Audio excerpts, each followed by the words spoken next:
अगर आप ये सनरूफ का कर्टन खोल दें तो फिर और लाइट आ जाती है और क्वालिटी के मामले में भी ये एकदम सॉलिड है। हमारे पास एक क्लियर वर्डिक्ट है। अगर आप अपनी अगली गाड़ी पे 10 से 11 लाख रुपए खर्च करने वाले हैं और नेविगेशन आपने सेट कर दिया है टाटा की डीलरशिप के लिए, तो आपके पास 3 ऑप्शन हैं। ये 3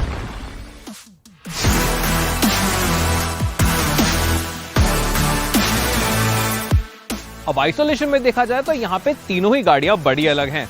नेक्सॉन है एक proper sub compact SUV, Altroz एक पक्की प्रीमियम हैचबैक और पंच ये इन दोनों के बीच का एक ऐसा फॉर्मूला है जो आपको हैचबैक के साइज में एक एसयूवी का कॉन्फिडेंस दे रहा है। अब भला इन तीनों गाड़ियों को हम कंपेयर कर क्यों रहे हैं?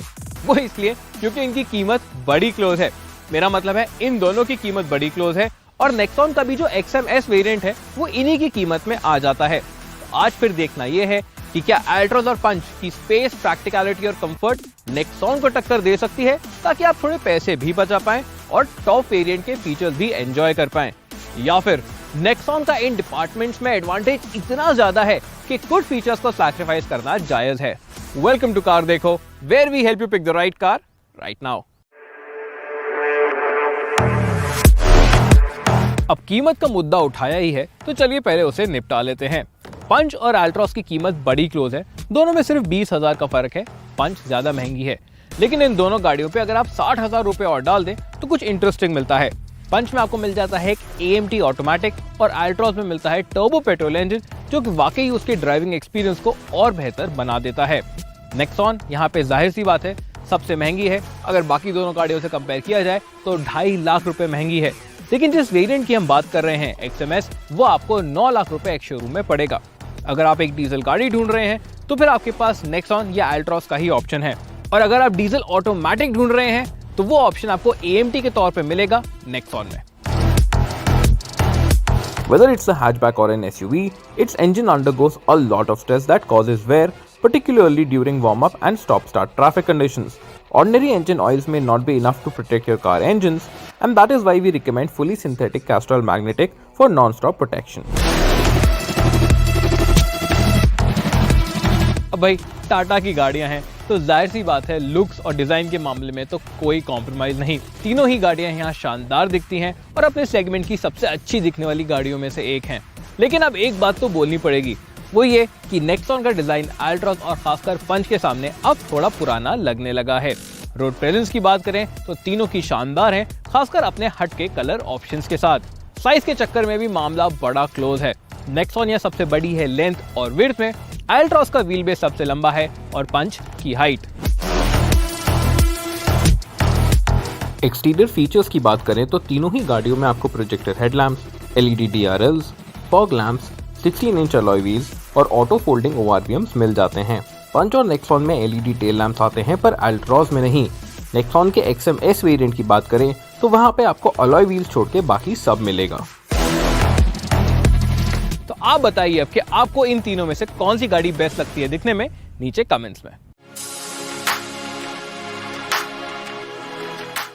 मेरे एक्सपीरियंस में बूट स्पेस के नंबर्स किसी काम नहीं आते। अब यहाँ ही देख लीजिए, कहने के लिए पंच में सबसे ज्यादा बूट स्पेस है, लेकिन यहाँ सबसे बड़ा सूटकेस भी फंस के आता है।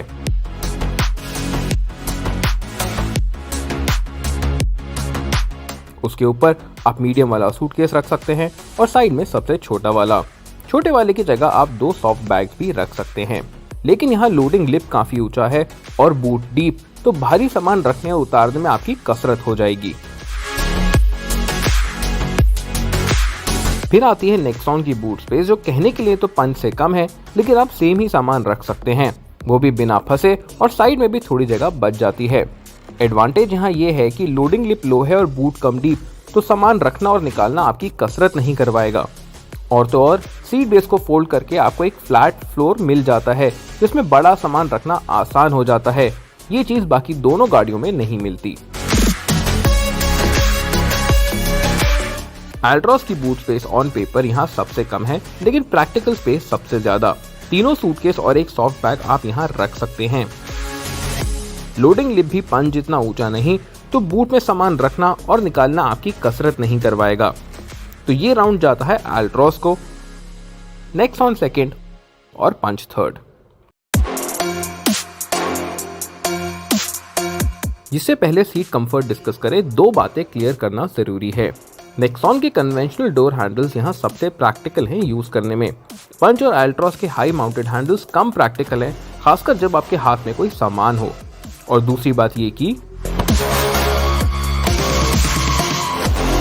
अब ये नेक्सॉन का जो डोर है ये पूरा 90 डिग्री तो नहीं खुलता, लेकिन यार मैंने अल्ट्रॉस और पंच भी बहुत चलाई है और कभी ऐसा टाइम नहीं आया कि मेरे को पूरा 90 डिग्री डोर खोलना पड़ रहा है। तो डेफिनेटली ये इस गाड़ी के लिए कौन नहीं है।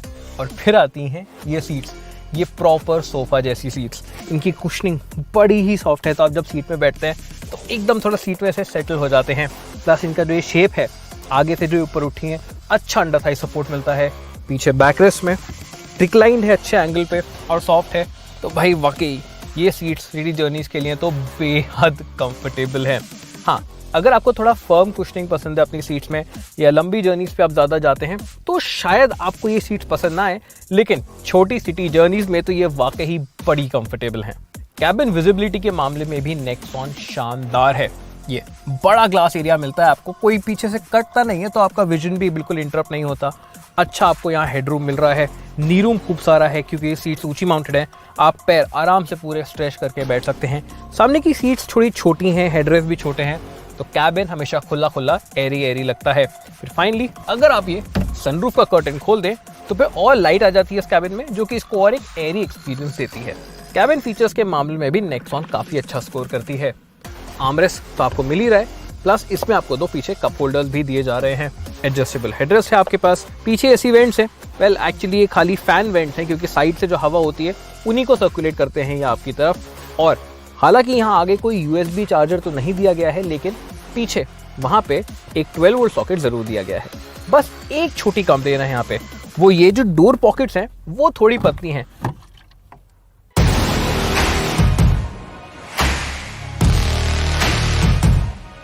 पंच में आपको स्पेस की कमी महसूस नहीं होगी, पर सीट्स यहाँ नेक्सॉन जितनी कंफर्टेबल नहीं है। सीट बेस छोटा है तो अंडर थाई सपोर्ट कम फील होता है और कुशनिंग भी थोड़ी फर्म है। फाइनली सीट बैक भी यहाँ कम रिक्लाइंड है, तो ओवरऑल कंफर्ट कम हो जाता है। विजिबिलिटी के मामले में भी नेक्सॉन से ये पीछे ही रह जाती है क्योंकि खिड़कियाँ यहाँ छोटी हैं और कैबिन विड्थ भी थोड़ी कम। फीचर्स के मामले में पंच सबसे पीछे है क्योंकि यहाँ रियर एसी वेंट्स नहीं हैं और ना ही आर्मरेस्ट में कप होल्डर्स। आपको सिर्फ यहाँ पे एक फोन होल्डर मिलता है और 12 वोल्ट सॉकेट भी आगे से यूज करना पड़ेगा। अल्ट्रॉस की सीटिंग यहाँ सबसे लो है, तो आपके दादा दादी को बैठने में थोड़ी दिक्कत आ सकती है। कंफर्ट के मामले में भी यहाँ सीट बेस सबसे छोटा है, तो अंडर थाई सपोर्ट सबसे कम। विजिबिलिटी भी यहाँ कम मिलती है क्योंकि जो विंडोज़ हैं उनकी हाइट बहुत छोटी है। फीचर्स के मामले में यहाँ एक्सपीरियंस थोड़ा बेटर हो जाता है क्योंकि आपको मिलते हैं रियर एसी वेंट्स और 12 वोल्ट सॉकेट। हालांकि आर्मरेस्ट में यहाँ भी कप होल्डर्स नहीं हैं और फोन होल्डर को भी थोड़ा बेटर डिजाइन किया जाना चाहिए था।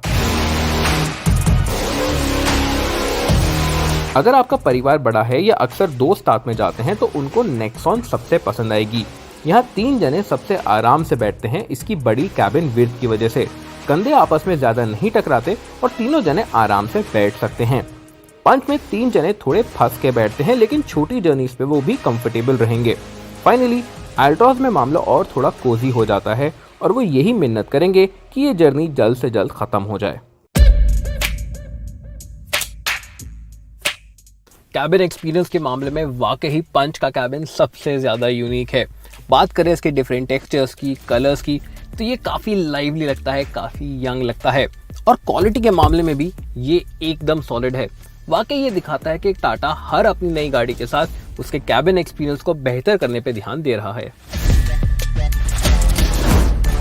अल्ट्रॉस का लेआउट भी प्रीमियम है और ये अपने ग्लॉस फिनिश, फ्लोटिंग लेयर्स और एम्बिएंट लाइट के साथ काफी अच्छा लगता है।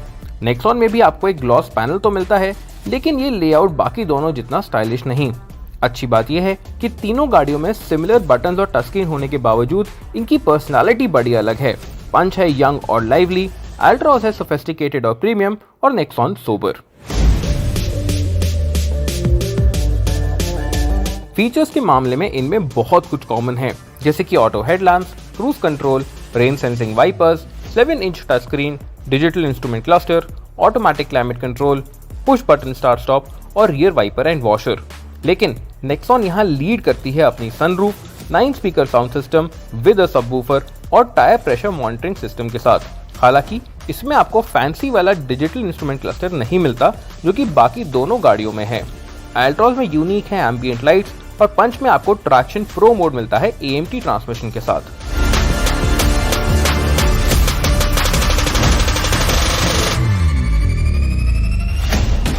हालांकि अगर नेक्सॉन XMS वेरिएंट की बात करें तो कुछ मामला बदल जाता है।